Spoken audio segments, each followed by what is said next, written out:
All right, hello everyone. I'm Bra Mithra. I'm once again joined by Jay Richter. Hello, Jay. Hello, Jay. So we're talking about Mouse Lucy today, right? Yes, cheese to meet you. The best mini ever. She's great. We'll just put cheese to But meet you, Lucy, in the video. She'll just be there the whole time. yep, it's just her face from that one art where she's eating the cheese. No, we're doing the Halloween, the actual game content from the Halloween drop, which was a Yes. lot of content to get through. Two beta releases. Well, no, one beta release, one Halloween One costume, beta and one white release. box. Yes, correct. So two Um, canon releases and one negative pattern. correct. So they are Sylvania, King's costume, and Basara is the white box. Basara. Not really sure how you'd pronounce that, but yes. Assless chaps. Yes. So first, well again, Cheese to Meet You. That was everyone buy Cheese to Meet You, Lucy. Amazing, best artwork ever. We are actually recording this late. This is after the Black Friday update. This is late. We were waiting on King's costume, so Yes, no one had gotten the king's costume delivered until fairly recently. Like yesterday, I think. But yeah, we had just done the Black Friday video, so Bra was tired. I was sick, still am. So we're doing it now. correct. With that said, we will I don't even think there's any lore to talk about for King's costume or Regal costume. So we don't have to read It's that. literally one line, Vibrant Lantern, KDM Collector, what do you want to call it? So we don't need to read that one. There's no real lore to it. It's a negative pattern, so it's not canon. All good. But if you want to go ahead and read the lore to Sylvania, she has very interesting lore. Yeah, let me pull this up real quick. And there's some interesting through lines that we can also talk about between Sylvania and the Gambler's Chest and some other stuff there. However, Correct. Sylvania lay dying, a short life of frustration and mockery due to her unusual features. A pair of large hands gently traced from the bridge of her nose to her misshapen ears, yanking them abruptly. Shocked back to consciousness, her gaze met a serene face framed by two long ears. Madness poured through the stranger's large, unblinking eyes. The blood weakly coursing in her veins set ablaze with the chaotic madness spewing from her savior. Her once fatal wound itched as its pain faded as she was restored. The long-eared one leaned forward and kissed her deeply. Sylvania woke a sacred elf determined to be the last of her kind. So there could be a few things that thing in the sky could be.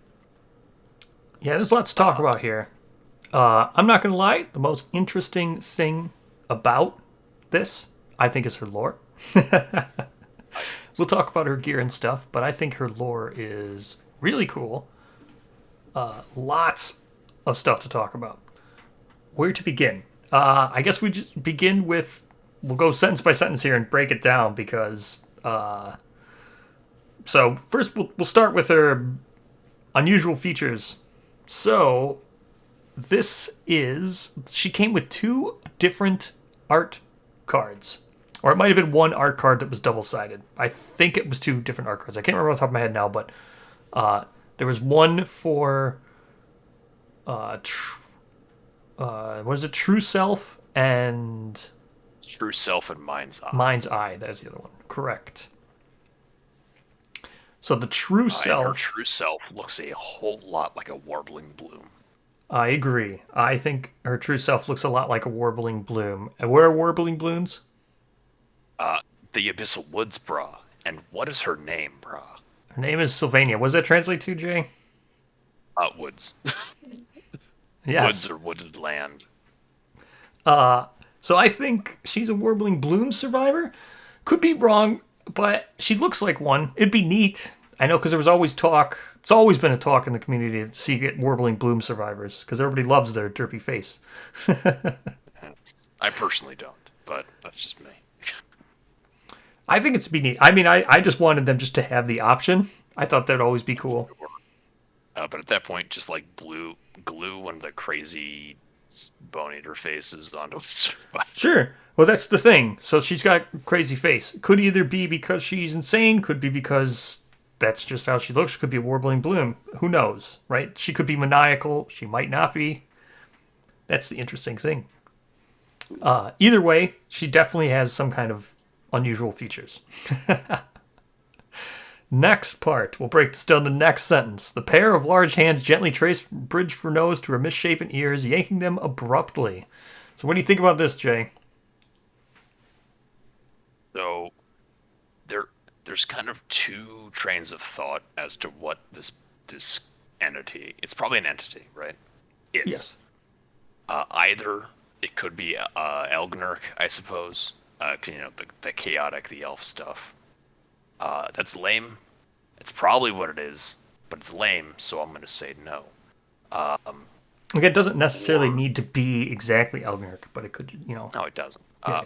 What I more likely think this is, because of some stuff we'll get into with the Gambler's Chest, I think that this is the Curator, personally, which is the entity that the Chosen...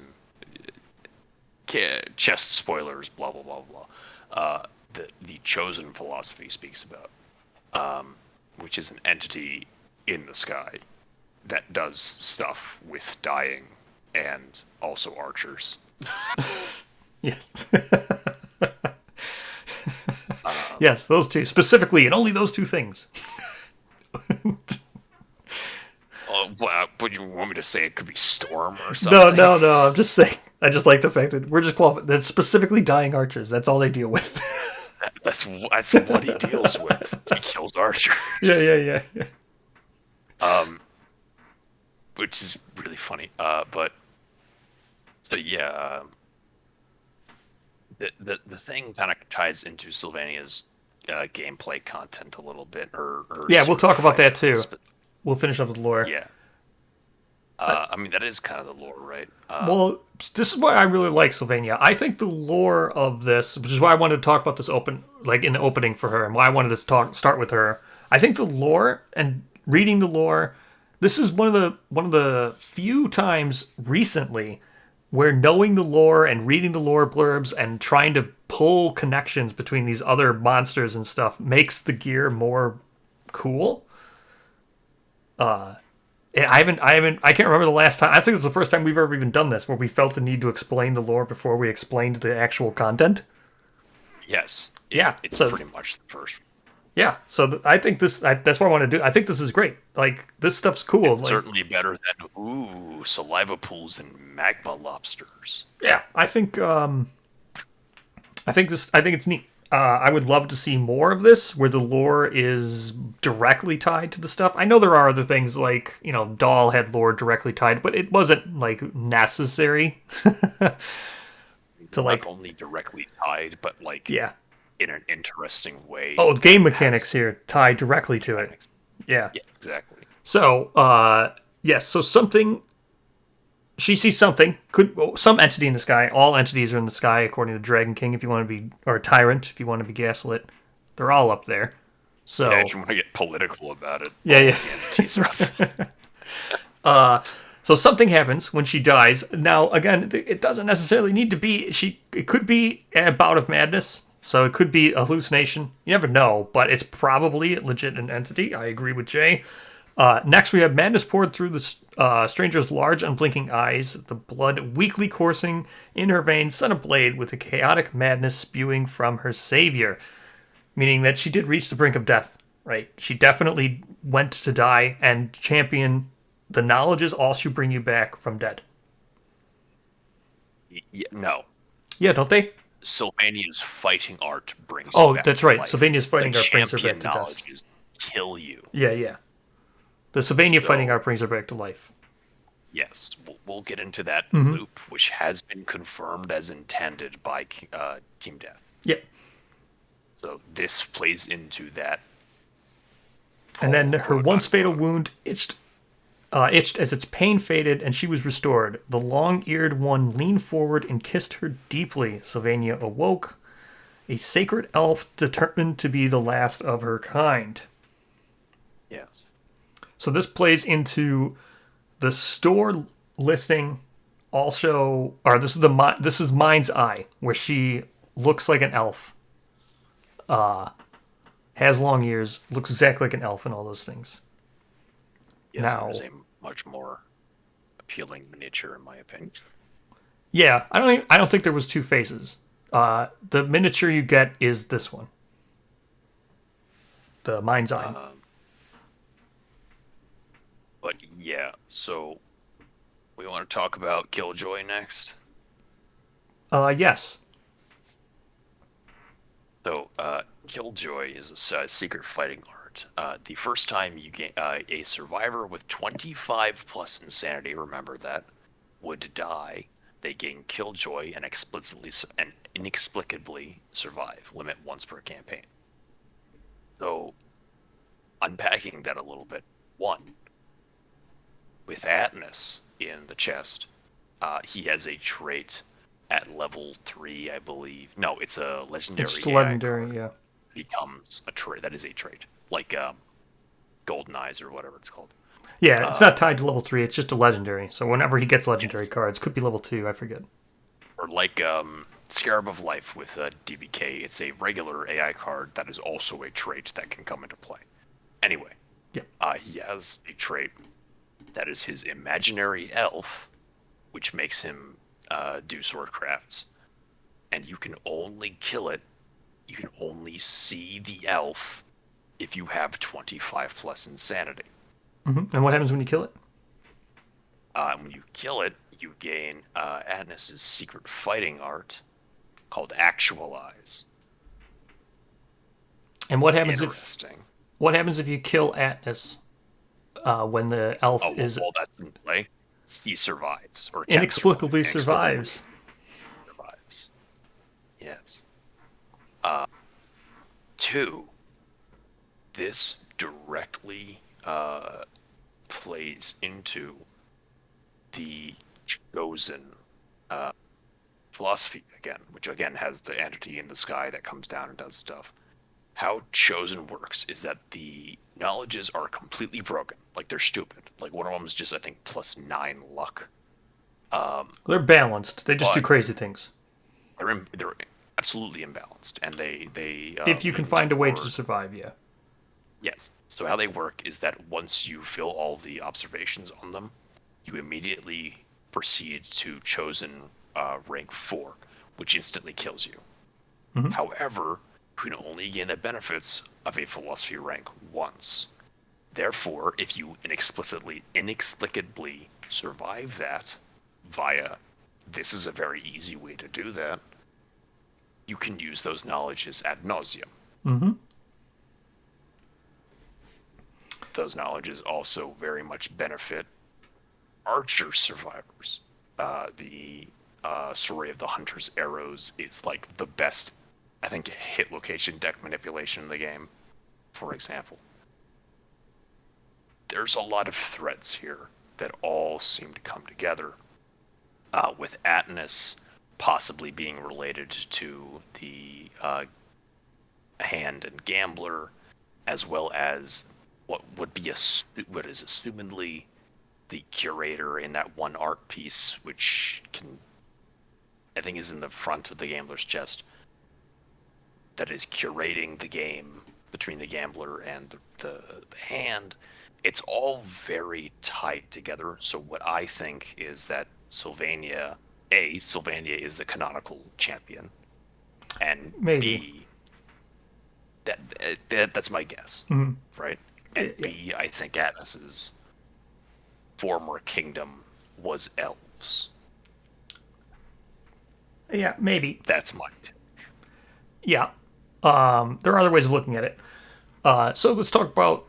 Well, let's quickly just finish this up. She also comes with a quiver. Oh, right, that thing. In order to make this, it's expensive in my opinion, but it's 3 leather, a perfect hide, 2 bone, and a scrap, which is kind of expensive. Steep. That's steep. That's a pretty steep cost, especially for when it is you'd want to be using this. But now let's talk about the actual Killjoy fighting art itself and the artwork. Oh, right, the actual Killjoy effect. Yeah.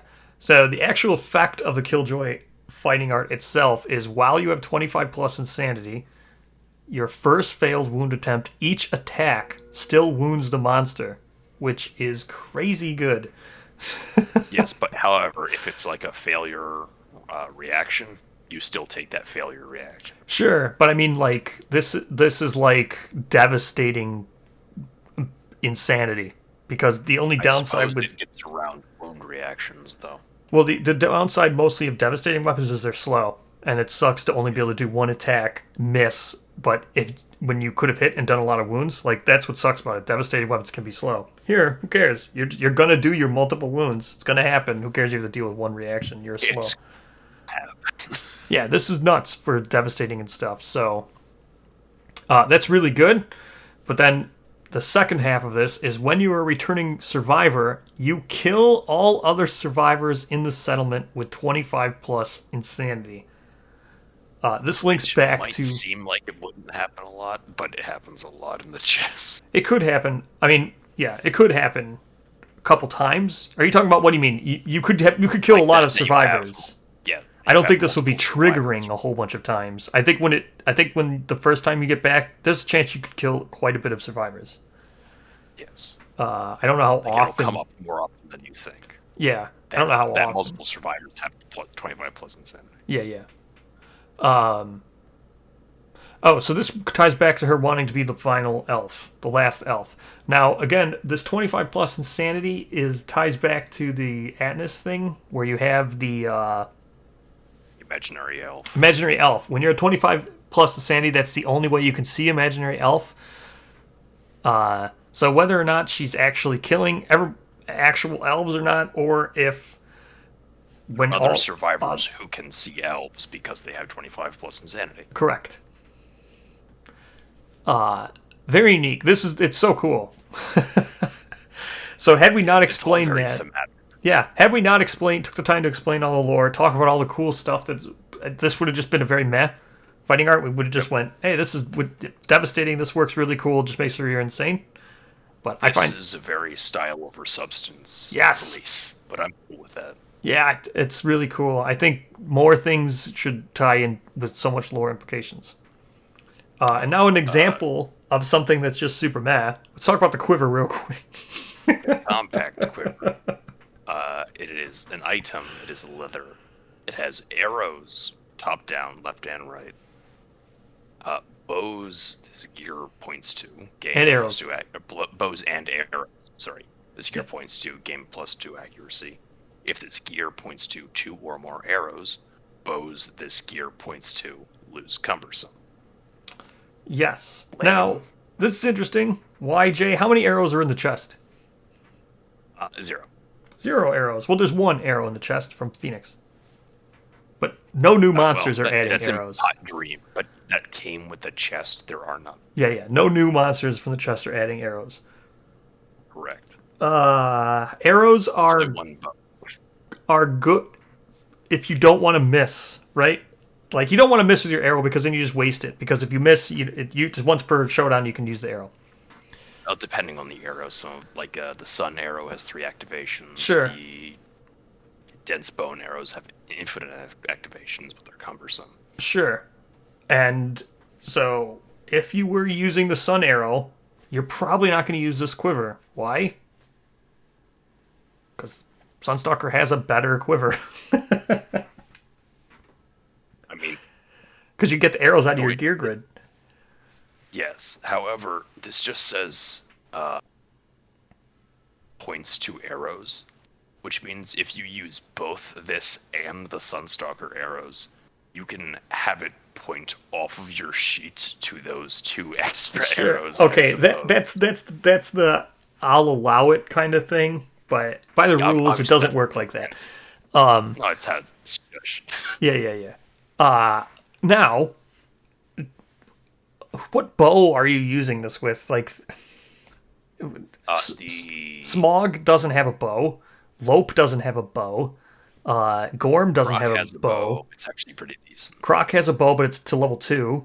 You have to kill level 2 to get an optical nerve. Unless there's another way of getting But it. I by the don't know. time we're spending 3 leather. By the time you have a leather worker in general, Sure, and you can spare the perfect hide, sure, you'll but probably be killing level 2 Croc, I sure, guess. but what arrow are you using then? Because you've replaced White Lion with Croc.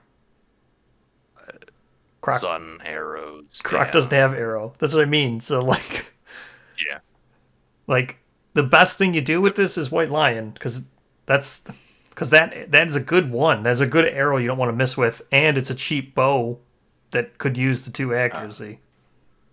I think the best setup for this would be Croc bow, gloom arrows, and sun arrows. Sure. I mean, yeah. If you start to throw, I mean, the dragon arrow is really good too. Yeah, So if you're going to start sun. throwing in multiple different expansions and stuff, and you're going to build around this, maybe. But by the time okay, let's say by the time you even get to build this, because 3 leather and a perfect hide is quite a bit. By the time you even get to that, I mean, aren't you already going to have a master, bowmaster? Probably, yeah. Probably. But like, if you lose your bowmaster, I suppose everybody already has bow specialization. Sure. Uh,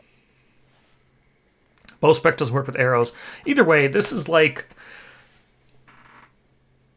meh.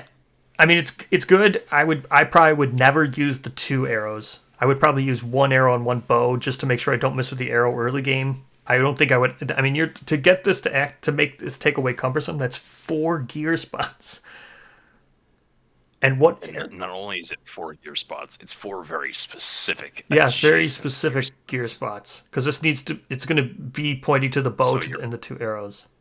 It has to be somewhere in The center, probably. like the middle 4, right? Yeah, So either the dead center, north center, south center, east center, or west center. Yeah, I think Can't be in any the corner. attempting to remove cumbersome, I think, is a trap. I don't think I would ever do that. I don't think I would ever go for that. I would probably just do my 1 arrow and then play normal, and I would use this until I finished, until like mid game when I now have full armor sets that I'd rather be using instead of having all these spots taken up by quivers and arrows. Well, I mean, you can put this in the center, and then put your arrows and shit around it, and then just rely on like clothed and sated, Sure. where you can make them a naked support with like wisdom potion slash lion eye circlet or whatever you want to have it. Sure. So White Lion. Again, I think this helps White Lion. It helps White Lion definitely. Yeah, Which because is a little counterintuitive, but yeah. well, yeah, because White Lion you can also have the dense bone arrow, which is good. Yeah, plus accuracy. Yeah, but that doesn't lose cumbersome. It doesn't lose cumbersome, but again, arrow to point at. All right, Correct. that's the amazing Sylvania. I think she's really cool. Her gear is neat. The quivers. It's all very very situational. I think the fighting art's super cool. What's the next one? Let's go to the regal costume. Yes, the regal costume, the weird one. Yes, the Halloween king costume. This Did is he even have any lore at all? No. in his shop blurb list? I don't think it did. If it did, it had just like trick or treat or happy Halloween or something. Yeah. They await the special costume each lantern year, dressed to evoke the hulking mask of consumption and disruption, perfect to celebrate Halloween. That's it. Yeah. Um, So here we have I a seed pattern, which is a Node 2 seed pattern or whatever they call that, Era 2. It's Arc 2. Arc 2, that's it. So this costs an iron, a Era leather, and a 2. bone. 2 bone. Iron, leather, and 2 bone. This is very cheap. Very cheap. So iron can be generic iron, leather can be generic leather, but it has to be 2 bones from either Well, whatever your Node 2 is. Smog, Spidicules, or Lope. Antilopia. Or yeah, which whatever your Node 2 is. It can go higher too. It can't be a Node 1. You could use a Phoenix on this. Yes. 2 plus, Node 2. Yeah, but yeah, you could use 2 bones from the king if you really wanted to. Yeah. So this is pretty cheap, and it's not even. hard to really satisfy. The earliest we talked about this earlier, the earliest we thought you could get this would be Lantern Year 8 because of its one thing. You need to be a survivor wearing 3+ pieces of regal armor. Regal armor is the curse gear from Kingsman. So this is, despite it being a king's costume, it's actually a Kingsman locked. Yes. You cannot use this in People of Dreamkeeper. Cannot use this in People of Dreamkeeper. Yeah, because it can't have the Kingsman. And you would want to get this done by Lantern Year 8 because it's not super great. And in order to get this done by Lantern Year 8, you're hunting with someone who's cursed so they can push King's Curse, which I don't even know, whatever. Only are you hunting with someone with King's Curse. You actually have to succeed the Lantern Year 6 level 1 Kingsman fight. Sure, if you want it that early. Well, that's just the earliest. You probably don't need it that early. You could probably wait till Lantern Year 9 and just get... And then, or no, well, you'd fight him in Lantern Year 9 and then get it Lantern Year 12 or 11. Not that big of a deal. At least they buffed regal armor in the chest. Yeah, I mean, this is pretty good. So the real costume itself adds 1 to all hit locations. All costumes do that. It's the same thing as all costumes. And then it literally does the same thing as all the other Halloween costumes. On arrival, trick or treat, roll 1d10, 1 through 5. You lose your first turn. 6+, you ambush. You don't ambush the monster, but it skips its first turn. Essentially, it's ambushing, but when you actually ambush the monster, it means you can set up anywhere you want. You don't get that, but the monster will skip its first turn. The thing that's interesting about this is you're technically not ambushing, right? And you know what that means, right? Right. What does that mean, bruh? There's stuff like Gold Smoke Knight where it says on its thing, cannot be ambushed. You could have it skip its first turn. Yes, if you really wanted Well, I'm just saying. regal costume to fight the... Well, I'm just saying, since it's not ambush, even though it's good that it doesn't say you're ambushing. Yes. It'd be weaker. Rolling armor not being armor. Yeah. So I think this is good. I think this is a very, very good thing to make if you use it. I think it helps Kingsman. if you like using Kingsman, this is huge because I mean, I feel like that's a stretch. Well, 50% to have the monster skip its first turn. You get 2 turns. That's pretty good. It's pretty good, in my opinion. A Nemesis. You get 2 turns on a Nemesis because you go first, then it would go, and then you would go again. So if you had it skip its first turn, you got 2 back-to-back turns on a Nemesis. That's pretty good. Pretty good. King's costume. That's just what it is. All right, next. We have Basara here. Basara had a little bit of lore. Do you want to read the lore, or we can just say what it is? I mean, I'll read it here quick. But there's Basara, Assless Chaps, Q Art number 4 or whatever. Starving, Basara approached the pit. A rich, toothsome aroma lingered, but nothing remained. Disappointed, she plucked the red weed, putting up between the crystals at her feet. She nibbled experimentally as she hurried to catch up to the others. Numbing and invigorating spice burned her mouth. Glittering smoke sizzled from her lips. When she stepped into the lantern lights, the others were blinded by kaleidoscopic refractions of rainbow-hued sweat pouring down her face. From that moment, her instruments had a new sound. So that's just the scout discovery from Smog. Correct. You get a vegetable resource called the Ghost Pepper from a crystal fire pit. Yeah. That's it. Mm-hmm. Could also be the Smog Incense. You can roll a 10+ of Smog Incense and get it. It's just eating the ghost fire. Yeah. That's it. That's it. That's the lore. We talked about it. We covered it. Yeah, it's pretty good. Her lore is pretty straightforward. It's interesting. It's just really straightforward. Story, I mean. All right. She comes with a lot of stuff. She comes with a lot of stuff. Yeah, and I think the stuff is actually really good. I know I was mentioning on the live stream. It's solid content. It's solid content. Yeah. If I wasn't off-put by her design, I would have gotten this. Yeah. But I don't really like her design. Yeah, she's still $60 USD because she does come with the painter scale. Ugh. And well, you get the other mini as well, but she does come with a painter scale, and I'm always going to mention that. I don't necessarily really enjoy the bundles. Maybe they will start going away from the bundles, but this is unfortunately one of the bundles ones with the painter scale, so it is 60 USD. It also was not on sale for Black Friday, so maybe next time. Furthermore, to use her gameplay content to the most, you need chest. Yes, she's required to have chest, and she's also required to have smog singers to use the most of it. Well, obviously, the smoke singers are in the chest. Well, yeah, but I meant even if you own the chest, you're also forced to use smog. Yeah. Yes. So where do we want to start? We want to start with the character card. Just gonna get that out of the way. Character card. Yep. Already. So she includes a character card. Character cards you don't need chest for. So if you don't have chest, you just it's easier to get if you don't have chest.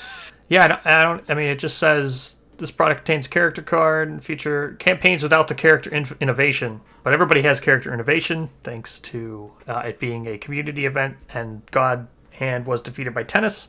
So the next time a survivor is born in the settlement, they gain the soloist character card. Otherwise, you just add this right to your deck outright. You don't need to unlock it. There's no strain to it or anything.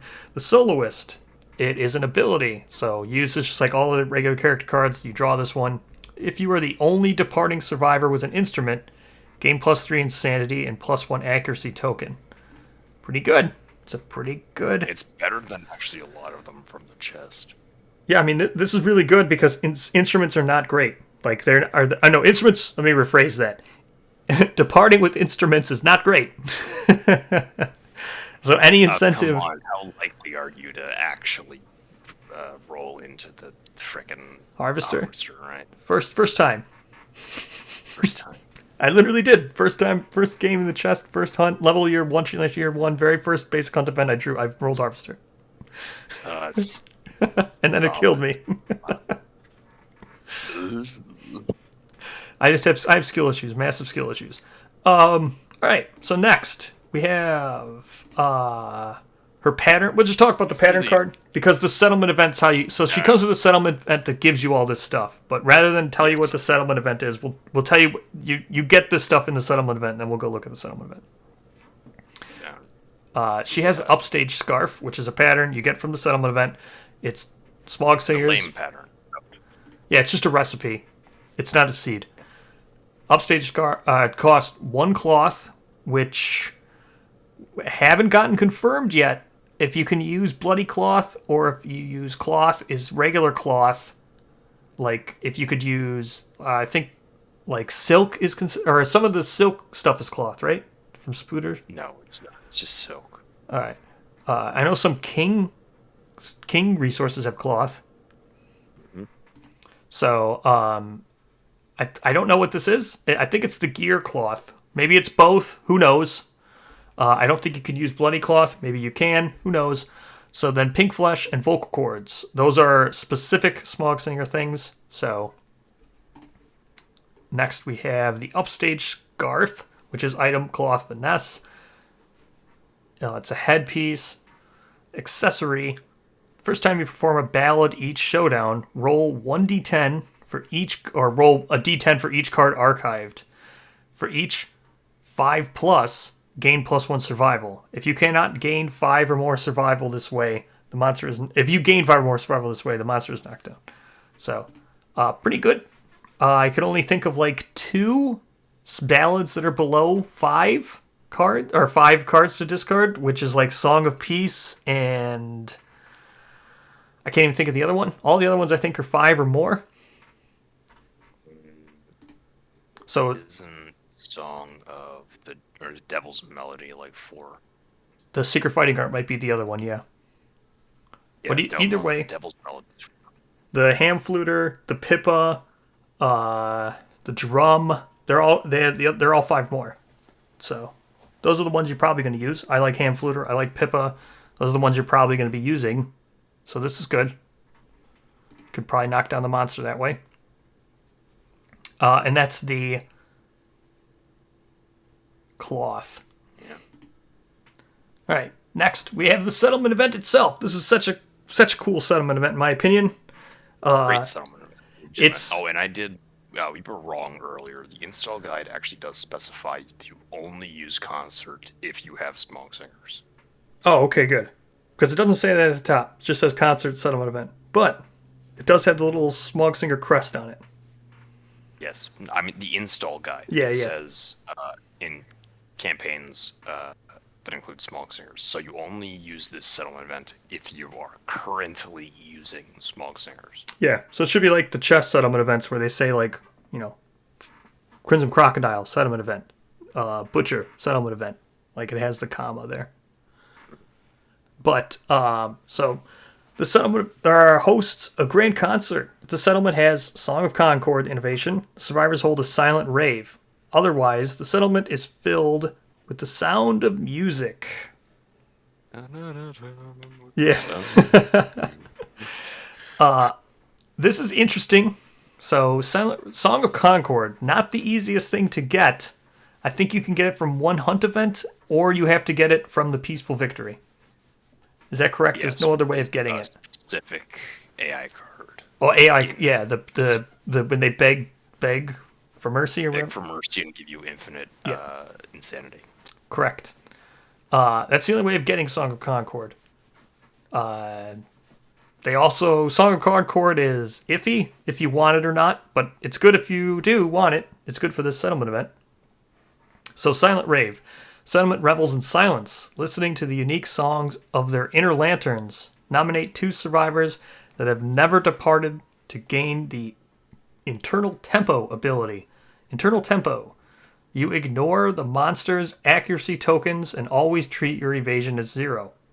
Your gear loses the noisy keyword while it is in your gear grid. Amazing. That just helps with Harvester. So there's the anti-harvester, the thing that should have been tied to Smog the entirety of the time forever to help make Smog better. But this is it. You can get it. Should have been. Yeah. This helps. This makes you never have to worry about it. Harvester, you're not noisy if you have the gear. That's amazing. Internal Tempo should be much easier to get than requiring Song of Concord in a $60 white box. But it is what it is. Here's the Harvester protection. I'm happy that it now exists in some form and has a name called Internal Tempo. Grim Muffler technically already existed. Yes, Grim Muffler technically also already exists. That was in a white box and then took up a gear space to just do what this ability does. If you don't have Song of Concord, next you have Sound of Music. Roll 1d10 and add +1 to the result for each instrument gear and music innovation in the settlement. So music innovations, I think there's only 3 of them, which would be drums, Song of the Brave, and Forbidden Dance, right? Forbidden Dance, Heart Flute, Saga. Oh, Heart Flute. Oh, Saga's also a music. Okay. There's also oh, I guess you wouldn't have that because you couldn't use Sisyphus. What's the Spooter one? You couldn't have it because you'd have to replace Spooter with Smog, but Sisyphus? The dance. Sisyphus, I think. Yes. Chorea. Chorea, okay. Mighty Sisyphus is the event to get the legless ball. Chorea is the dancing one that you need for, I think, the Green Knight pants. Correct.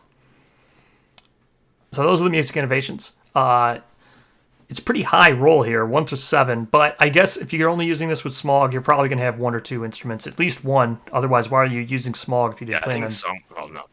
Some Concord, obviously, you don't have this. Yeah. It's mostly about the instruments at that point. Yeah.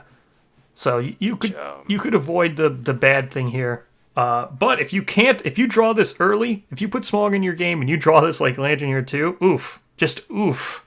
This is death. Oh, it's bad. This is bad. It can be if you're very unlucky. If you draw this Lantern Year 1 or 2, this is bad. This is really bad. Like 1 through, you're almost always going to roll that 1 through 7 if you draw this Lantern Year 1 or 2. This might be up there with Plague because you lose all your endeavors, and losing all your endeavors in the early game is big oof.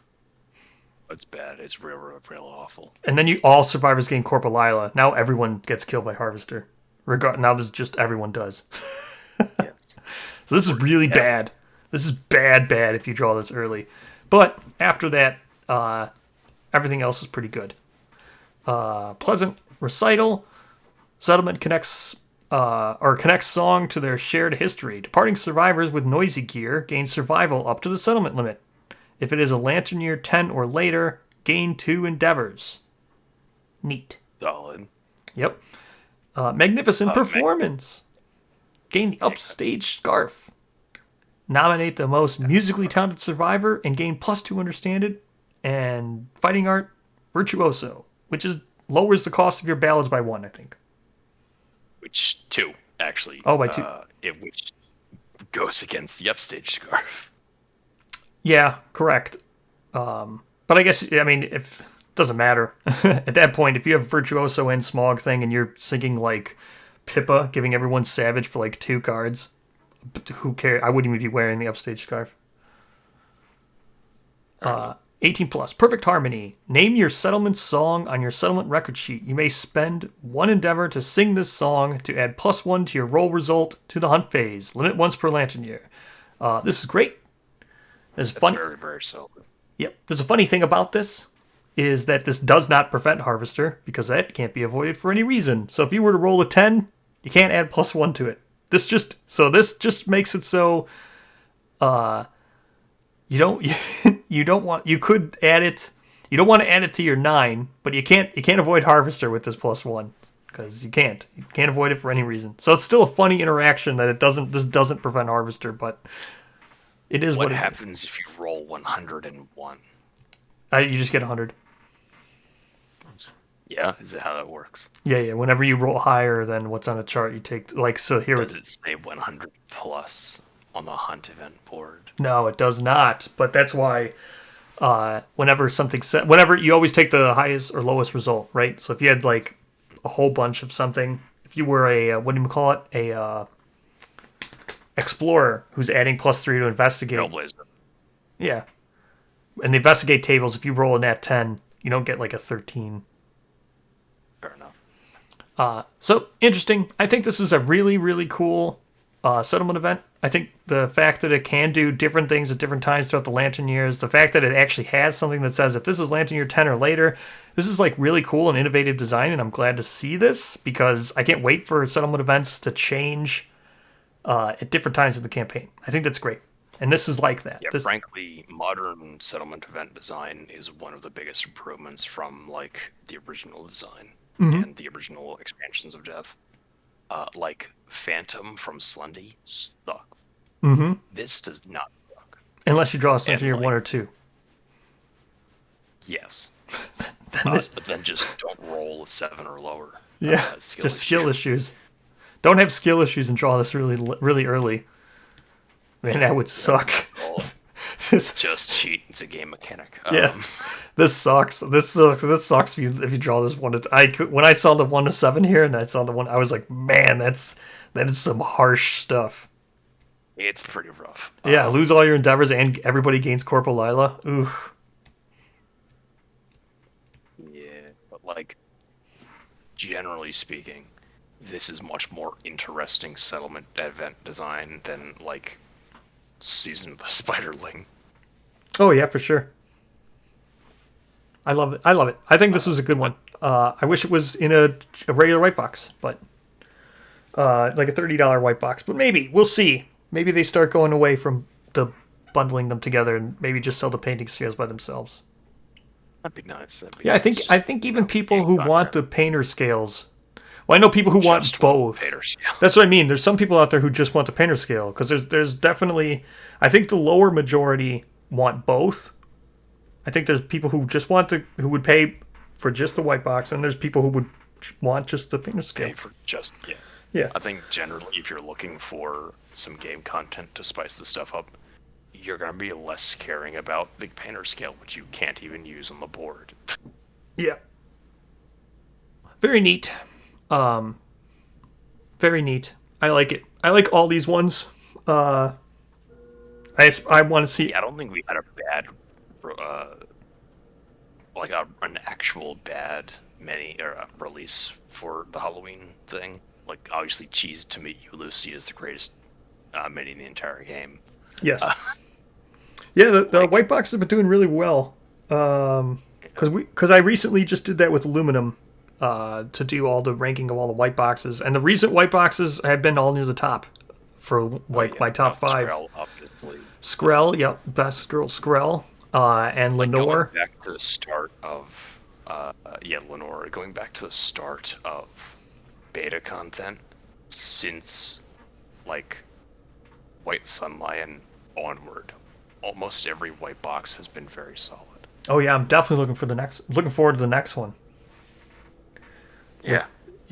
The Sun Lion Lucy and Sun Lion Lantern Armor. Sun Lope Lantern Aya.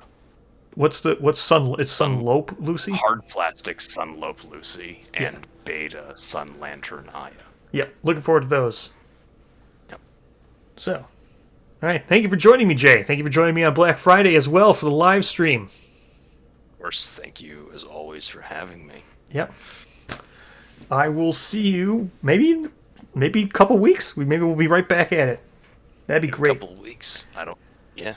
Yeah, maybe. I'm excited for the Lantern Armor Lucy, or no, the Lantern Armor Aya. I'm also excited for the Sunlope Lucy, but Sun Lantern Aya. Yeah. Sun Lantern Fire. Yeah. But yes.